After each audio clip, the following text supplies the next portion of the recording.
Welcome back to the Better Everyday podcast, where we're unlocking our best self one episode at a time. My name is Grace Garcia, and this is my loving husband, David Garcia. Hello. This is episode 20. I can't believe it. To be honest, the reason why we're at episode 20 is thanks to this guy here.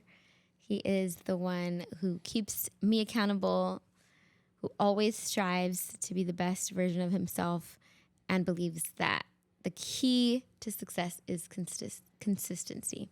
And I agree with him, hence why I'm always here, even if I feel like it or not.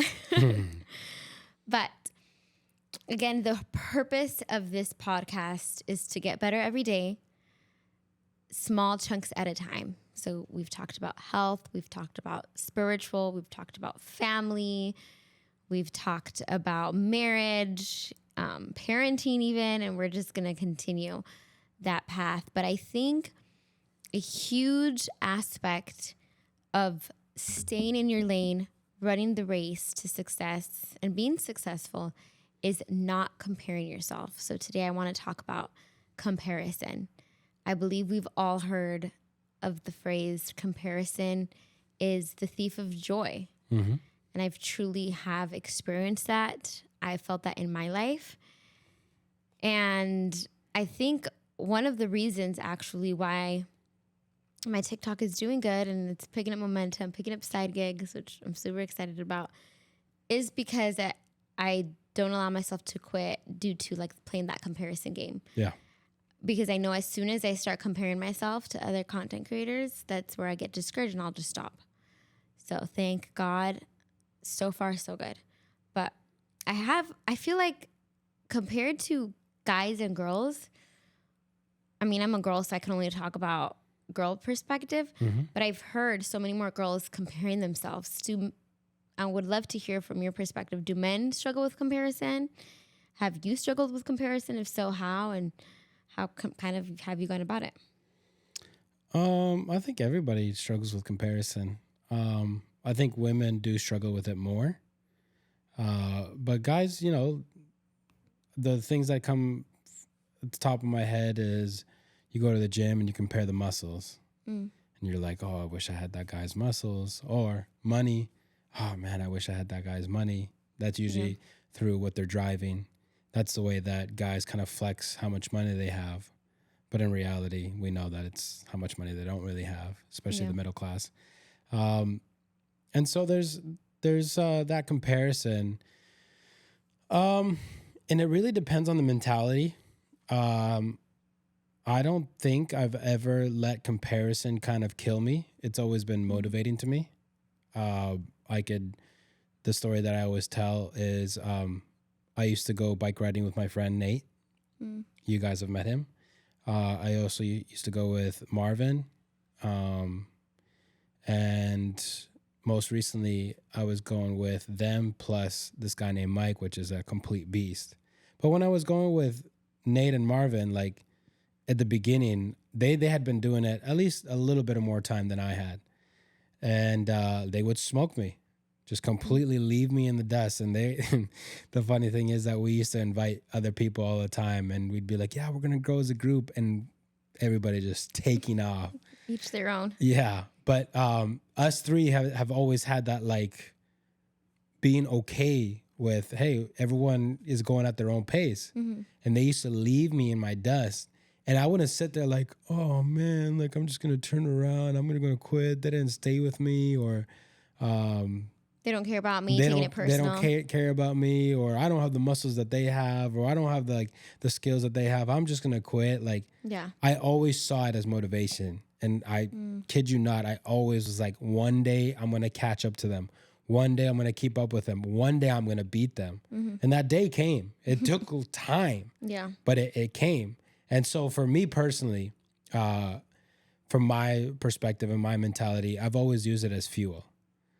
And that's where I would kind of debate, like, is comparison always a bad thing? Maybe not. Yeah. I think it helps you strive, but it has to come from a healthy place. If you're not a healthy person or don't have a healthy mentality, like it could be very detrimental. Yeah. And you said you felt like you always had it. So it was not something you had to consciously work at. It was just, you think, just how you were raised, just... how your mind is wired? I think, I mean, me and you kind of dabble a little bit into the Enneagrams, and I think it has to do with Enneagram 8. There's just a competitiveness in me. Like, it doesn't allow me to quit. It doesn't allow me to give up.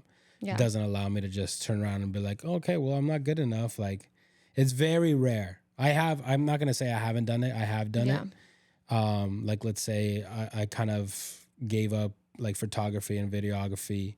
Not that I don't do it, but like I kind of realized like I'm kind of capped out, you know, and I don't feel like I have the mental capacity to really like wrap my head around the art, because it is an art Yeah. of coloring and all the editing that goes into it. Like when I do stuff, it's pretty simple. I try my best at it. I'll never not try my best, but so that's one of the things that I was like, okay, I realized maybe I just don't have that bone, right? But for the things that I feel like, no, I can. It's just a matter of work. I'm like, no, like I just don't quit. I don't have that bone in me. Yeah. And I personally think your videography and photography skills are great.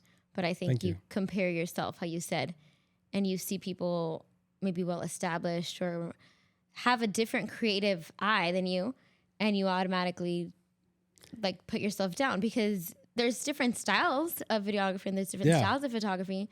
But I think you're like, oh, mine doesn't look as aesthetic or as that like cool factor. And you limit yourself. I think it's limiting. I guess, you know what? Like now that we're actually talking about it, like, and now that we're on this topic of comparison, yeah, maybe that's it is. It is because I do. I'm like, okay, mine does not. And the reason why I say that also is because I started around the same time that my brother did, and my brother's work is just, it looks like I want mine to look. And so that also is like, okay, like, Yeah. and I can't figure it out for the life of me. But his is just a different style. It is. There's no way to compare like your style to his. And I think the only reason why it gets to me is because I like that style. I think we both, me and my brother, have very similar tastes. Yeah. And we were going kind of for the same thing. And I remember we used to like not compete, but he used to get raw pictures from offline, and he would send it to both of us, and we would both edit, and we were kind of like compare. Yeah. Like, and it wasn't like a competition like mine's better than yours. It was just like, oh, I like the way that you did this, or I like. And you guys were teaching each other, right? Yeah. This is what I did. Yeah, to get that. exactly. And so, but yeah, I guess now that we're on this topic, like, yeah, maybe it was comparison, because yeah, mine doesn't look like his. It doesn't look like, let's say, if you guys maybe know photographers or videographers, there's a guy named Peter McKinnon that's on YouTube, like has the same style that Jonathan has, my brother. And I'm like, yeah, I could not make my pictures or video look like that. And like you said, I might have my own style, but the thing is, I deep down in my heart feel like my style is that. Like I would want my style to be that, and I don't want any other style. You know, and so that's where. Yeah, because I feel like if you weren't on social media, didn't even see what other types of style was, like you would grow in that field. You were picking up gigs. There was momentum. And I think it's when you started comparing, you kind of just shied away, and you're like, okay, now if they come to me, cool, I'll do it, but I'm not putting myself out there.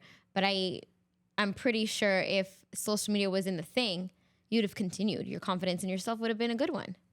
Yeah, that's very possible. That's what I think. And I did teach summer school recently, and I've been doing social media. And one of the things that I was telling my students is they did a research study, a Pew poll. They surveyed in 2022. It was for teens. So this might be different when it comes to adults. But it said like majority, like about almost 50%, it was like 40 something percent of teens do lower, I guess they lower their mental health because of that comparison, right? Like of social media, talking about teens using social media. But for some reason in girls, it was higher than in guys. Yeah, that makes sense. And I'm assuming it's because we're more emotional. We get emotionally invested into people's captions or stories. But also I think as society, since beginning of time, women have more pressure on what they should be doing, how they should be looking. So we take what society says women should look like, and then now what we see, and it affects us more than guys. Okay. You'd say that's a fair assumption? Yeah, I would say so. And so, yeah, unfortunately, it hits us girls more. But I do wholeheartedly believe that comparison is the thief of joy. And even the Bible, because there's could be positive comparison where you use it to, you can compare yourself with your past self and say, did I grow? Right? Mm-hmm. Did I meet my goal? Like, am I getting worse? Like, what can I do? Or how you said, to fuel you to become better. Like when you, because you personally, I know your heart. You didn't do it to spite Marvin and Nate and say, I'm going to be better than them. No. Or like, I want to have the glory. It was just, I know I can be better. I'm going to push myself. And it wasn't out of pride. It wasn't out of ego. It was just, I want to develop as a person. And so that's healthy too. Yeah. But I believe when comparison becomes a thief of joy is when you start like coveting, right? And one of the 10 commandments is do not covet your neighbors, like anything, because when you start desiring something, it's kind of like you kind of become discontent with what God has given you. And you say, well, they have this, and why don't I not have? And you start becoming ungrateful, I think. And that is limiting when you can't see God's gratefulness. You don't have a good attitude. You don't have this positive attitude. I feel like you kind of cut your blessings short. That's my perspective. Would you agree? Yeah, for sure. I think I'm just going to reiterate what I said. It's the mentality of it. Yeah. Like I used my comparison for fuel. Yeah. And again, like you said, it wasn't for the pride. It wasn't in spite of them. It was just like they, I guess in a way, inspired me. Like it sucked to see them be like turned into like little dots. Yeah. But also I'm like, if they can do it, I can do it too. Yeah. It's just going to take time, you know? And I feel like where people start, really going into like a hole is I want it now. And because I don't have it now, I feel less. I feel worthless. I don't feel good enough. And they really just start going down that rabbit hole of just negative emotions. Yeah. And like they don't, and I'll always go back to there's two paths, the wide path, the narrow path. Narrow path is harder, leads to life. Wider path is easier. It leads to destruction. And I feel like the easier path in that situation is let me just complain. Let me just be the victim. Let me just think bad about myself. That's the easier thing to do. Yeah. That they want to do it, deep down inside, I don't think they want to. But that's the easier thing because on the other side of that coin, it's do the work, keep doing the work, be disciplined, stay consistent, and you'll get there. Yeah. But that's delayed gratification. And we always go back to how the American mind is programmed. I want it now. I don't want it later. And I feel like that's where the problem is with comparison is you might be 10 miles ahead of me and I want to be there right now. Mm-hmm. But have I taken the time to ask you like, hey, how'd you get there? Yeah. How long did it take you to get there? Because when you start understanding the process, then you're like, oh, okay. And I feel like I always go back to like the same thoughts that I keep having. It's the whole like, are you mentally prepared? Have you been mentally prepared? Mm-hmm. You want this, ask the questions of how to get there. And then you can like almost like program that into your brain. It's like, okay, it's going to take 1.5 years to get there. Yeah. Okay, cool. I feel like I can buckle down for 1.5 years and do what I have to do, be disciplined and, put in the work and I'll get there, Yeah. But the other thing is eventually you got to know that when you get there, the other person that you were comparing yourself to, if they keep it up, they're still going to be ahead of you. Yeah. But the point is, I like what you said, looking back at yourself and comparing, like, have I grown? And that's something I've heard over and over again, especially in the sports world. Just like, don't compare yourself to anybody else. Just keep looking back and seeing, like, keep challenging yourself. Yeah. Keep outdoing yourself every single day. Because that's a fair competition. Mm-hmm. That's a fair comparison. Like, you can compare the David of today to the David of tomorrow and be like, today I did better. And I whooped that boy's butt, And so I think it all depends on the perspective and the trajectory of your mindset. Yeah. And that's I'm a teacher. Sorry. I feel like I need visuals. So I'm going to pull out my handy dandy iPad because I am someone who struggled with comparison a lot for many years. I feel like since I can remember in middle school, high school, I don't know if you guys remember back then what Tumblr was, like blogs, like posts. Just compare myself to other girls, thinking I wasn't thin enough when I was super thin. And I look back and I'm like, if I could just tell little me, like, why do you want to be like that? To then in high school, right, of what a girl should look like. I'm not beautiful enough. I need to do my makeup this way. To even as an adult, even as a mother, as a wife. And it hasn't been until, I want to say, the last maybe 3 to 4 years of my life where I decided to be not passive and say, okay, not just compare myself. Because I think we all know, okay, we shouldn't do that. Yeah. Like if you ask anyone, they'll be like, yeah, we shouldn't. But deciding, okay, I'm going to actually be intentional about not comparing myself. Because the reality is we don't know the person who we're comparing themselves to, unless they like our sibling or our spouse or something. Like we don't really know their story. And even if you were raised by the two same parents, like what one person is feeling and what has experienced compared to the other can be completely different. And so just like a visual, I don't know if you guys can see, this is a Venn diagram. And I think we've all seen this at school, right? On one side, you have you yourself, pretend. And the other side, you have the other person you're comparing yourself to. And in the middle is everything you both have together. And I think when you're comparing yourself with the person, you want in the middle, right? Like you want to have similar things as them. Usually it's success, looks, money, maybe the kids that they're raising are amazing. That's what you want to have.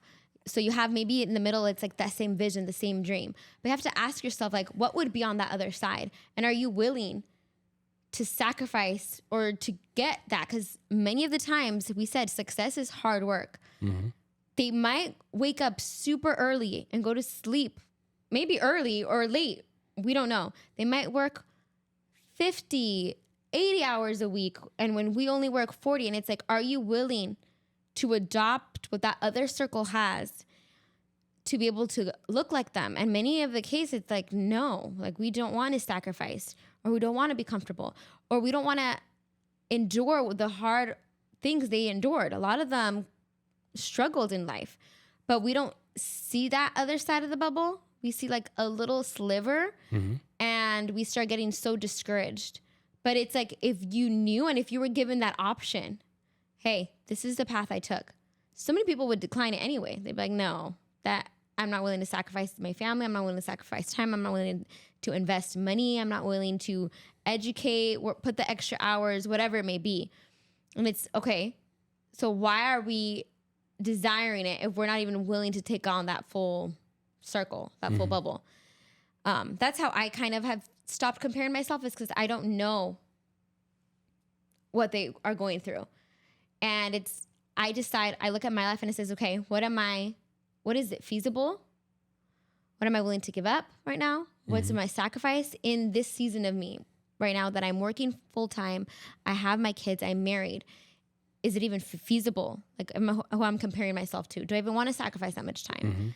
So I feel like that has helped me right now at the moment, at least in regards to TikTok. Because I see people who have 100K followers, who have like double, triple, quadruple me. And it's like, I put myself, okay, what do I think they've done to get there? And it's like, right now in my season, that's not feasible, and that's okay. I'm still growing, and I'm not going to get discouraged, because as soon as you compare yourself and get discouraged, I feel like you're cutting your drive, and then you stop fulfilling your purpose. Yeah. And a lot of the success that people are pining for, they wouldn't be willing to pay the price. Yeah. Just like you said. Sometimes it is work ethic, but we live in America. Sometimes it's going against your values and your morals as well. Yeah.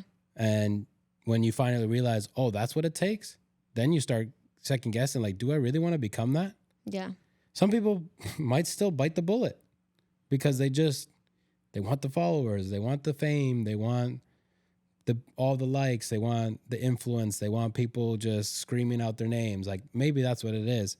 But the things that we are, I guess, in a way, coveting, are jealous of, envious of, like, it took sacrifice. There's Yeah. a price that those people paid. And like you said, it could have been the hours, it could have been the time, it could have been the money that they invested, all these things. And again, all the bad things as well. But the other thing is as well, getting down to like even more of the core, we're talking about after the fact, right? The comparing after the fact. But what do you think is the core of that? Like, why do you feel like some people just naturally have that? Do you think it was something in their childhood? Because right now, what we're talking about is, okay, you're probably all in between your 20s and your 30s. Yeah.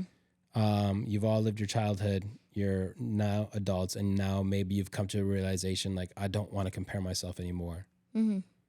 But what about, where did that come from? Where do you think that came from? Well, for me, I believe I had a great childhood where my parents gave me attention. They were great parents.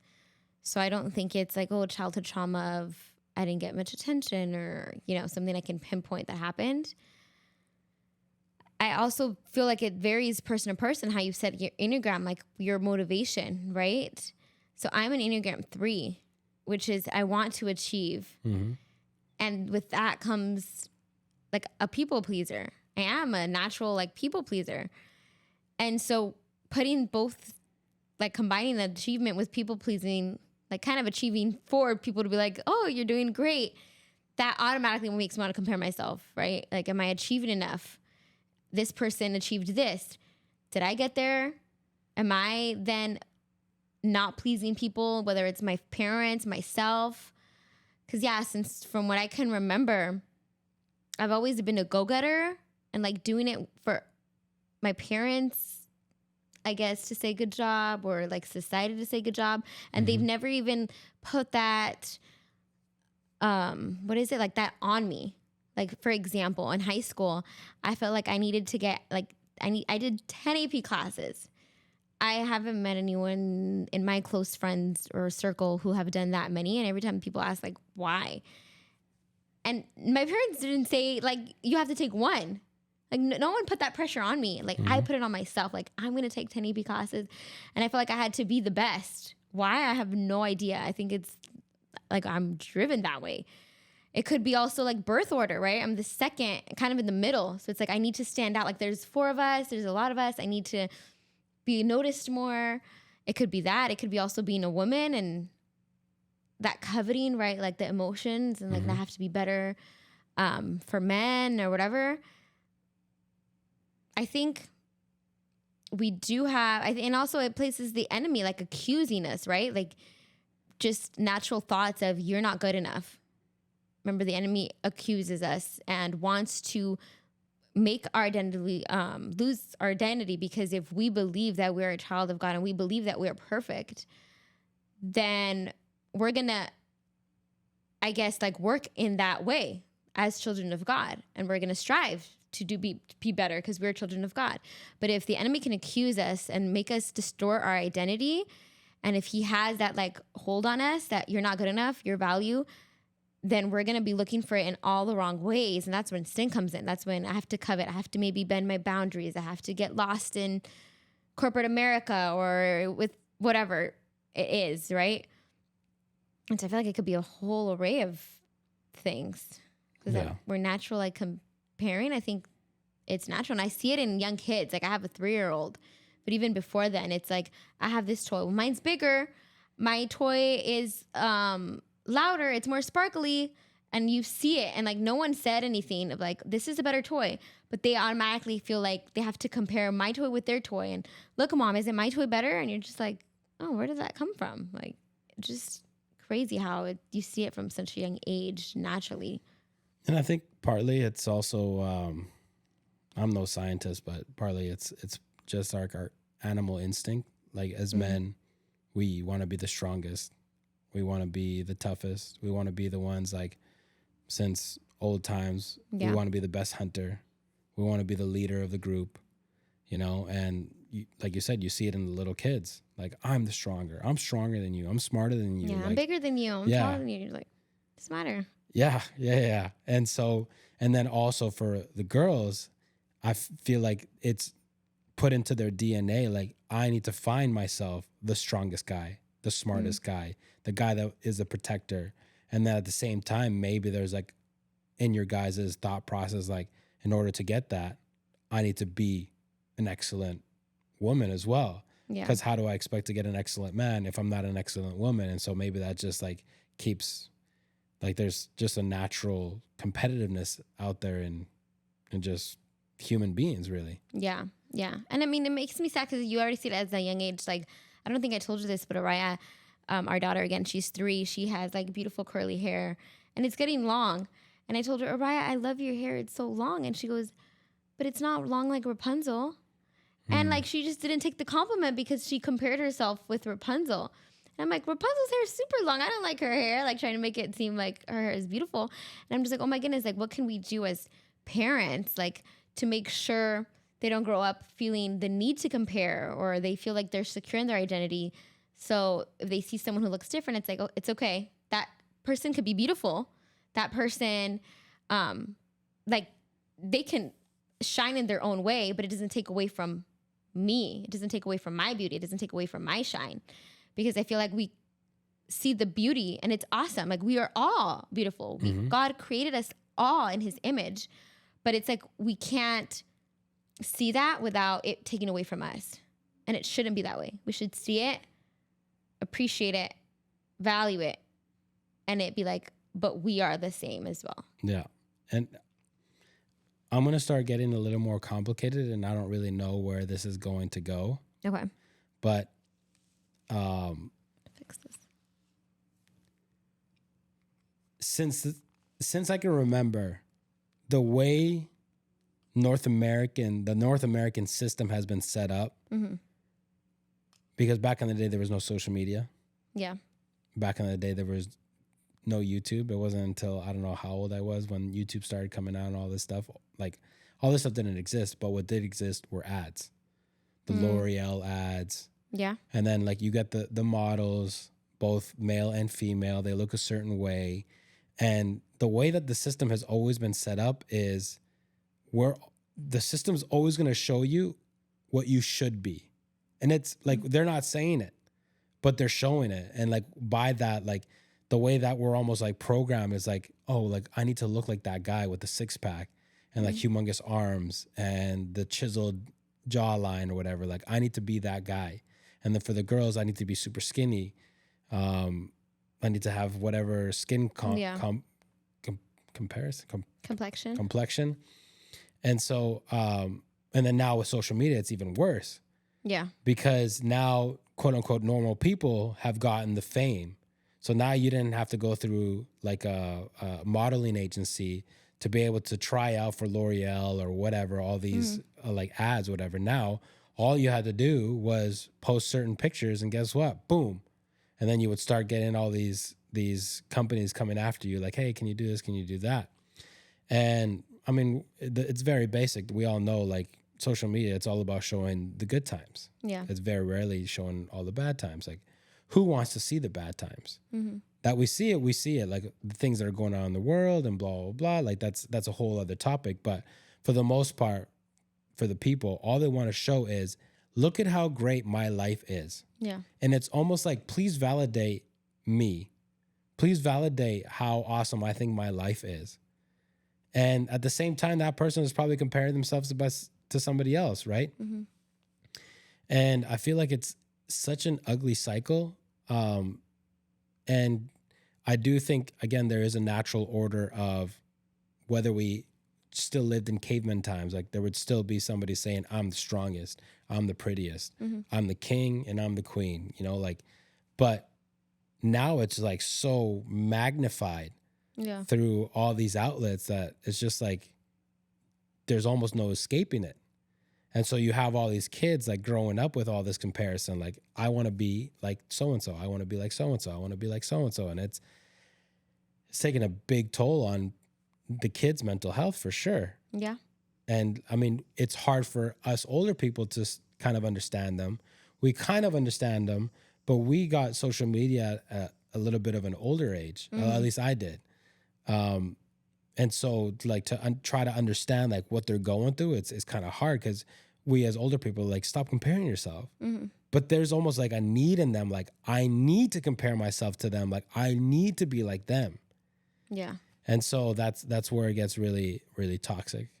And it's scary because if they compare themselves at that young age and they're either striving or working towards something because they feel they need to, right? It's based off of what they feel is going to be accepted in society, what they feel is going to get validated and been like, good job, you know, you accomplished something important in society's eyes. So it's like they're steering off from their purpose to fulfill what society wants from them. Or it becomes so debilitating, this comparison, that they don't even strive for anything. I feel like you can either go that route. Yeah. Or hopefully, God willing, you're surrounded by a community of family who instills value in you. And that's the third option, that you fulfill your God-given potential. But to navigate that comparison in a healthy way, to make sure you choose to ignore it, to recognize and say, okay, I hear all of these voices all around me, but what truly matters? Which one is truth? And not, you know, be comparing and what I think society cares or whatever. And that's something scary too to navigate, because you see it even in the classroom. It's like they compare how smart they are. So then you can even see, like, if they believe their question is dumb or their answer is dumb, they don't even want to participate, or they stop, they shut down. And it's like, no, like trying to, no, encourage them. What you were saying, what you think is awesome, like share it. But because they're comparing themselves to every other student, they just kind of, you can see a wall that they put and they just give up and they don't want to go further. Kind of to go off on two tangents, I think. One would be, I forgot to mention like the transitions that we've been going through as of late, where I was talking about like the models back in the day, they were all skinny, and now like lately it's been, well, now we have plus size models, and that's okay, and they're beautiful. And so like I'd like to get your thought on that. Like, is that okay? Is that a good thing? Is that a bad thing? I think part of us does feel like it's a bad thing, but part of us also feels like it's a good thing, because exactly what you're saying, like it now starts opening up the doors to like more people to be able to be in those spaces and feel good about themselves. And the second thing that the tangent, and if you don't remember, let me know. The second thing is, do you feel like there's a natural order or like it's okay for that competition? Because one thing is comparison, another thing is competition, right? And I feel like, let's say in a group of your students, 35 students, there's bound to be one smarter one. Yeah. There's bound to be one stronger one. And if this kid over here is not like, is the least smartest one, then it's like, and they I don't want to answer anymore. Like, is it bad for us to be like, well, you need to get smarter? Or should we coddle them? Be like, oh no, it's okay. Just the way you are, it's fine. Yeah. Because that is also like a big debate in regards to like comparison and stuff. Just like the plus size model is like, yeah, anyone could be a model now. Anybody can be anything that they want to be, like. And now we start going into more of the woke movement as well. Like anybody, right now we're living in a time where anybody can be anything that they want to be. And that is across the board. Yeah. So what do you feel about that?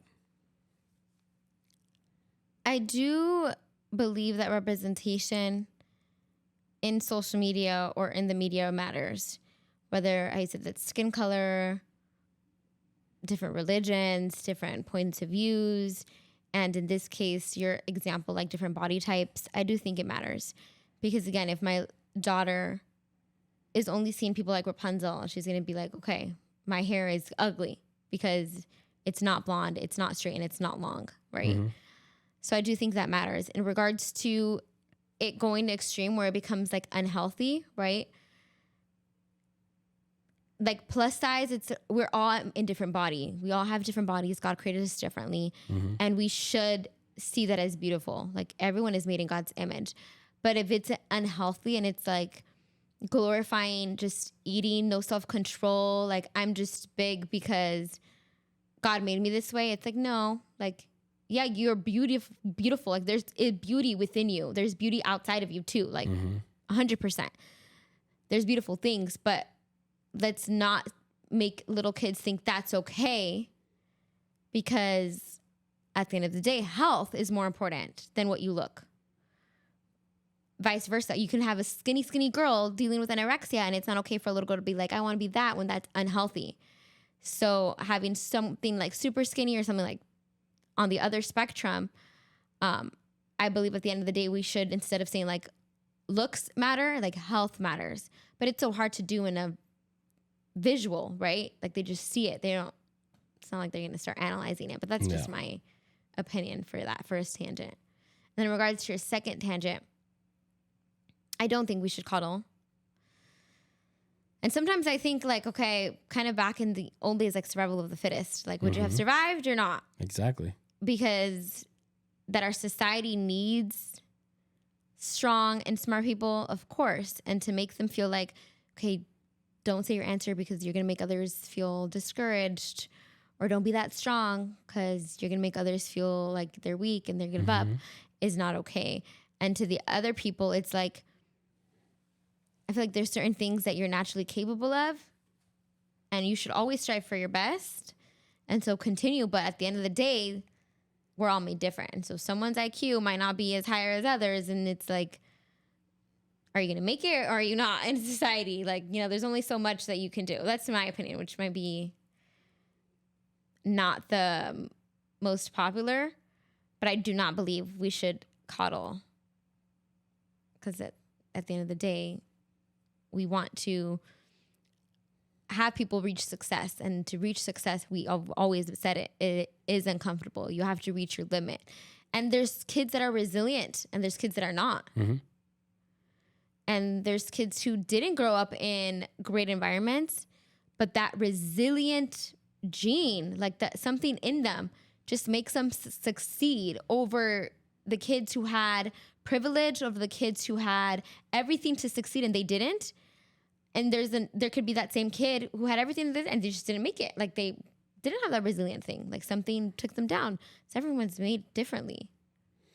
Okay, and then let's move forward kind of on the same note, and kind of what you started with as well, with the comparison thing. So let's say 35 kids you have, one is smart, the other one's not that smart, one is strong, the other one's weak. And so these kids at the bottom, let's say, of this list of strong and smart, they're looking at these kids and they're comparing themselves. I'm not as smart as him. And maybe they're like, why even try in school then? I'm never going to be that kid. Like, I'm never going to be the best. I'm never going to get the acknowledgement. I'm never going to get the award. What would you say to them? And you'd be speaking to these kids, but also, I guess, quote unquote, the inner child of people that are listening to this podcast. What would you say to them in regards to like, no, you have something special in you. It might not be in the intelligence of these books, but it might be you have a special skill, maybe a special talent that you've been given. Like how do you uplift somebody that's comparing themselves and then be like, I want this, but they're not realizing there's a whole other lane for them that they haven't opened the door to, and that's really where they should be going. I mean, kind of like what you said. That's what I'd say. But how would you help them understand that? Because they're over here, like in school, it's kind of like, are you smart? We'll give you awards for what kind of awards are there in school? Are you smart? Are you fast? Are you strong? Like, are you good at the track and field stuff? Like, look at all the awards that you're given. And it's like, is there an award for being unique? Yeah. For having a special talent? Like all these things. So like, I'm trying to get you to like, I'm asking you, like, what would you say to those kids and also the people listening? Yeah. Well, I would hope to find an example of someone maybe they can look up to that didn't get there in a conventional method. Because I do tell them, when students, you always hear like students who aren't trying though, because right now you're telling about students who are trying and they feel like they can't get there because it's too hard. But I've had these conversations with students who just aren't trying because they're like, school doesn't matter, school sucks. And I say, you're right. Like in the grand spectrum of life, your middle school, your high school doesn't really matter. So I would kind of tell them that. Like you are right now, middle school and high school is your world. Because it is kind of, right now, it takes up a lot of your time. You're more here at school than at home. But in your whole life, you're going to look back and it's going to be a small part of your life. So do not identify yourself with this small part because this is going to come and go. And you have so much more life to live. And you don't even know what your purpose is right now. So to kind of put yourself in a box for this small moment is not wise. And kind of make them see that in that way. Or even if, like you were saying, if they want to achieve something that maybe they feel like it's passion, that's their passion, that's what they want to do. But they feel like, oh, that person already has achieved it, they're way ahead of me, and they start comparing themselves to the point they get discouraged. I'd have them, same thing, do those boxes and say, okay, how did they get there, right? Was it they were privileged, they had the money, right? They had the family, they had the education, did they have the opportunities, networking? Like what was it? And maybe these students, they're not born and raised in wealthy families. So it's to kind of let them know as well, like it's going to be harder for you. It's not impossible. These are kind of, how do we say, like equity now, right? How can we now make the playing field low? Are you going to have to make networks now because you didn't have the money? Are you going to have to like work your butt off with grants? Like, how are we going to get there in other ways? You can't compare yourself T for T because the reality is we aren't in the same environment. So what are you going to have to kind of like make up for? And look at that, like focus on those. Don't focus on what you don't have, but focus on what you do have and what you can do right now in your circumstance. Yeah. And it's more like equity versus equality, right? Because we all start off different, but we all can, the beauty of it, I believe, is we all can achieve it, but don't compare yourself because it's going to look completely different. You're going to have to make your own path because the path they took is not yours. Another thing that I would add too is whether this is a kid or an adult listening, is when you're comparing yourself to this person and it's messing with you in a negative way, I think one of the questions is, what is it that you're pining for? What is it that you really want? Is it really just to be exactly where that person is? Or is it what the success brings or what you believe the success brings? Yeah. Like maybe it's just validation. Maybe it's being on a platform. Maybe it's feeling loved. Maybe like I feel like a lot of, let's say, kids in this instant, the kid that wants to be the smartest. Like, I want to be the smartest. Ask him, like, why do you want to be the smartest? Well, he seems like he has it all together and he's going to be successful. Yeah. And then right there, that door opens. Like if you're one of these people saying like, well, they look like they're successful. They look like they have it all together. It's like, okay, you need to realize that you have your own path in life. So you might want that, but what you want is not what you're looking at. What you want is maybe, and we're talking about like just regular average Joes like us. Maybe what you want is they look like they're hassle-free. Like they don't have anything to worry about. They don't have any debt to worry about. They don't have any 9-to-5s to worry about. They don't have to answer to a boss. And we talked about it before. What is freedom?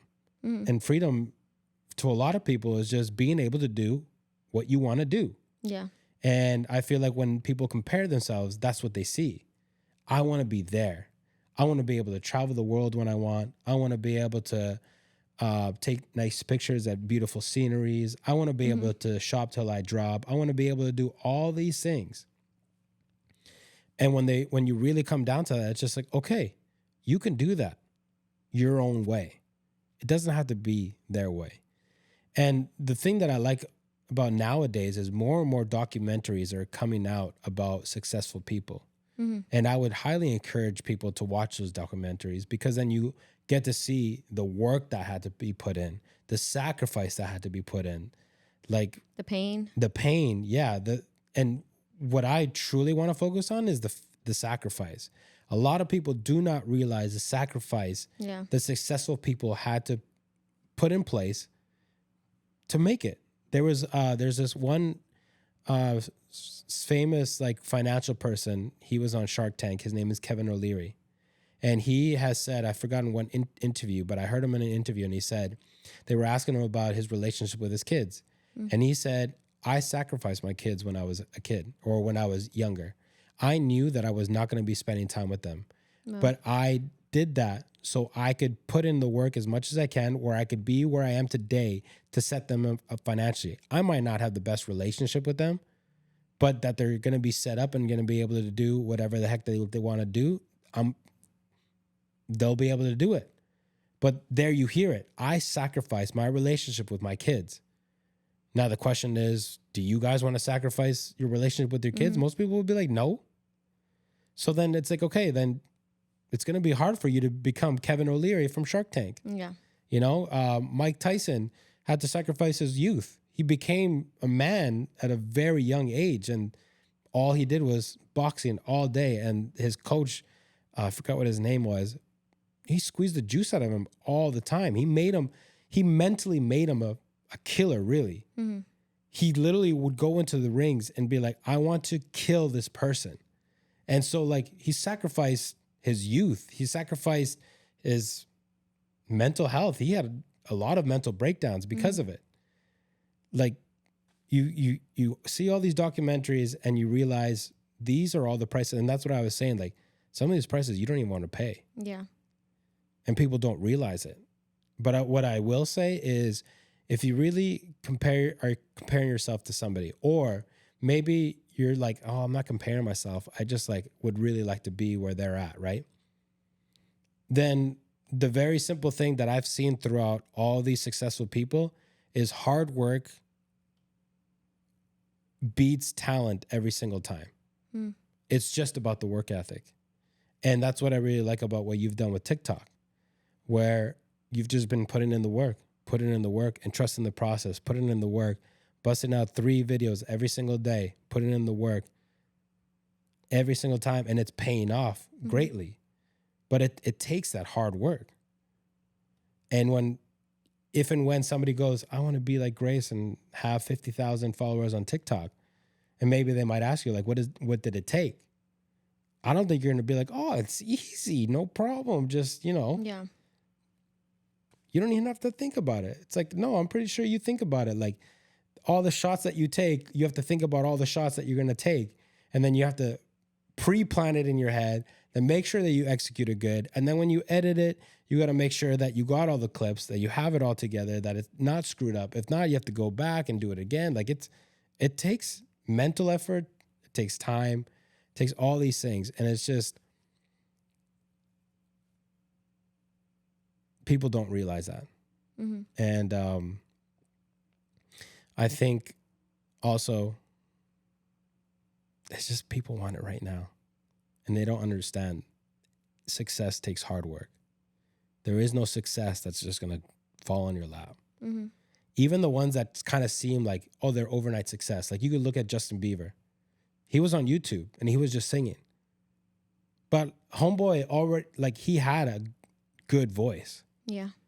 And I don't know his background, but I'm assuming somebody taught him how to sing. Somebody taught him how to play because it was just him singing and playing the guitar. Somebody taught him. He had to put in the practice. And then he got discovered. And then once you get to that point of getting discovered, you still got to put in the work to be able to sustain that. And then not only that, but when you compare yourself and you're like, I want to be like that person right there. They seem like they have it all together. A lot of us don't know nothing about their lifestyle. And if we knew their lifestyle, a lot of us would be like, that's not the lifestyle I want. Yeah. And a lot of times we realize they still got issues. And sometimes on a bigger scale, they're moving business deals that they're stressed about, that they need lawyers in, that they're losing sleep over, like all these things that are like, we have no idea because we've never been there, but we just look at that one picture or that one video and you're like, I want that. And I think that's one of the worst things about comparison. Yeah. No, that's good. And I feel when you compare yourself, you kind of are doubting in God, right? You're kind of saying, God, where I'm at right now is not enough. Where you have me right now, it's not where I should be. Mm-hmm. And you start becoming kind of like the God of your own life, what you think is better. Yeah. What you think you should be getting, right? It's with Eve from the garden. She saw that fruit. She compared it to the others. She had a bunch of fruit right around her. Mm-hmm. But she decided right then and there, I'm going to compare it. And this looks healthy or good to the, to the eye. This looks delicious. I want this one. And it started with her thinking, no, God is holding out on me. I don't trust him that he has what's best for my life. I believe this is what's best for me. And that's what we do when we compare. It's like, God, I'm not trusting right now that I'm at where you want me to be. I think you messed up. I think I should be here. And that's a slippery slope to be on, to make yourself a God. You don't want to be put into that. I think if we are comparing, it should be what the Bible says, like comparing ourselves with the word, and say the word should be our compared, like the only thing we're comparing. Am I up to par? Am I following what the scripture says? Am comparing ourselves to Jesus and saying, or even Paul, right, where it says, okay, look at me because I then follow Jesus. I imitate Jesus. Mm-hmm. But a lot of us don't compare ourselves to Jesus. Or we say like we want to follow Jesus, but then we start comparing and we're like, yeah, this is too hard now. And there's a verse I wanted to bring up. I believe it's in Galatians. Yes, Galatians chapter 6, verse 4. I'm reading the NLT version. It says, pay careful attention to your own work, for then you will get the satisfaction of a job well done, and you won't need to compare yourself to anyone else, for we are each responsible for our own conduct. And I think that's what God wants for us. Like, he has already our end in mind. He wrote it. He knows. If we trust in him and have faith in him, remember, faith without actions is dead. So if we start putting the work, we're going to get to what success is, which is fulfilled lives. Saying, I am happy because I did what I was supposed to be doing.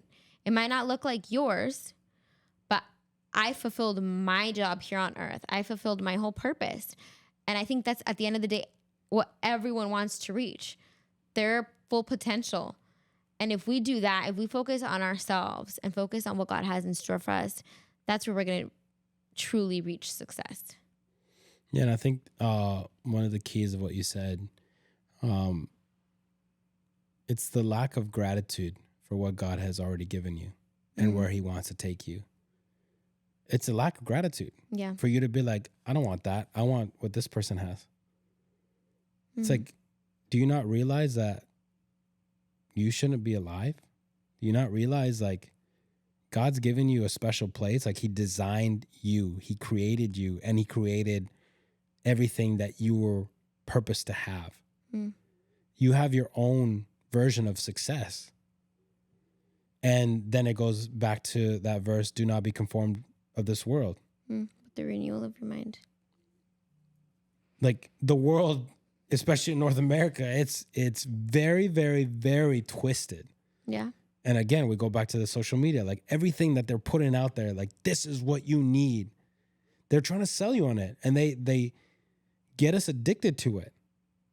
How many of us don't go on social media? Very rare. We're addicted to like seeing people succeed. We're addicted to seeing people's happiness and wanting that. Yeah. And then we lack the gratitude of our own happiness and our own stories. Yeah. And I think when we can focus on what God has done in us and is doing in us, then we can start growing in gratitude. And I think that is definitely one of the roots that is very important to breaking that cycle of comparison, is be grateful for where God has you. Like really, like this isn't just like, hey, I'm grateful, check. No, like really focus on where you've come from, everything that God has carried you through, where you're at right now, everything that God has carried you through is already a testimony for you to help people. That in itself is success, I would say, because you are fulfilling a purpose of there. It's not just because you went through all this stuff. Yeah. You went through this stuff because there's other people that you're going to help. That's success in and in itself. And again, it is, you need to check your heart, because it's not for the sake of, oh, I look at how many people I'm helping, like waving that flag of like, look, I have 1 million followers because of my testimony. Like, no. You need to have a genuine heart of being or wanting to help people. And we've said it here and we'll say it again. God will never bless you just for you.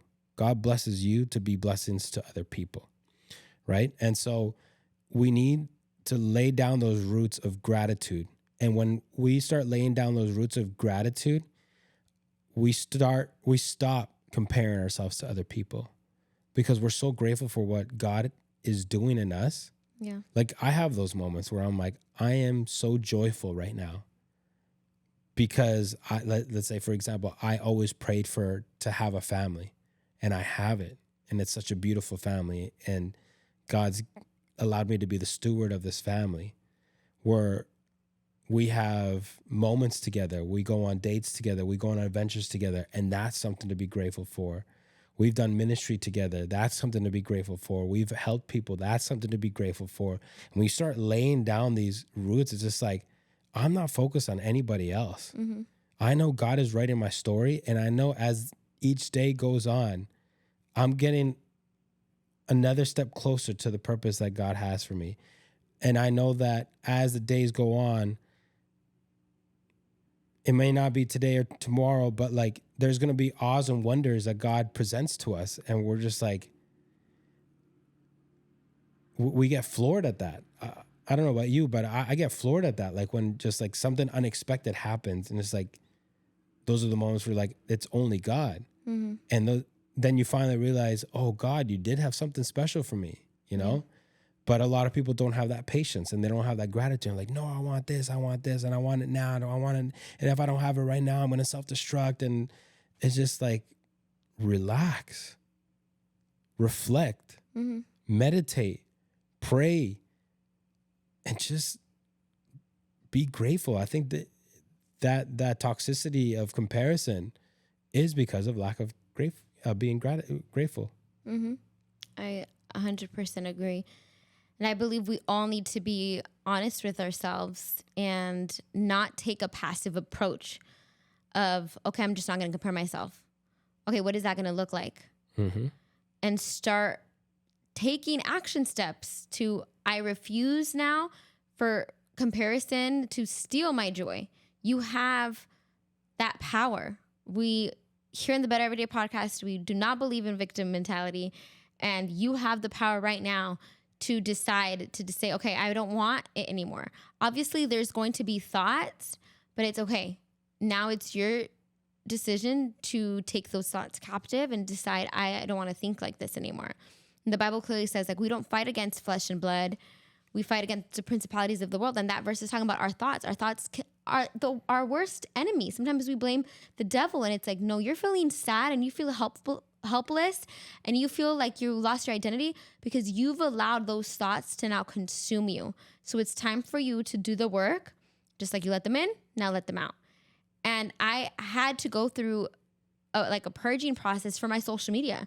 And I feel like we are not we don't think about it, but we just kind of follow everything. We listen to everything, and that makes us into who we are. And if we're allowing people to speak to us, our eyes to see things, we should put a filter on that. Like, there was a moment where I was truly feeling ungrateful with my life, and I have a great life. And I was like, why am I feeling this way? And I had to go through every single person in my friends list. And I told you, like, people that I love, people that I care about, I had to be real with myself and be like, I can't handle it right now. And it kind of makes me feel dumb. Like, I can't follow these people because you feel some type of way, like, get over yourself or whatever. Like, I felt dumb, and like, no, my mental state right now, like, I see them and I want to be happy for them, but the reality is I start comparing myself, and I'm like, my house isn't big enough, my house isn't clean enough, my kids are, I'm not like doing more for them. And it becomes so toxic. So I decided I love these people and they have not done anything towards me. I truly am happy for them. But for my sake, I'm going to unfollow them. And I feel like we do not think about it. And what we see, what we hear, those make our thoughts. And we have to be so careful, because you can follow the same person and you're like, oh, this is awesome. Or you compare yourself and it's like, I'm going to get there. I'm using this as a fuel. In a couple of years, that's going to be us with our house. This is great. And I can see that exact same post and I'm like, we're failures. Yeah. We're never going to get there. We suck.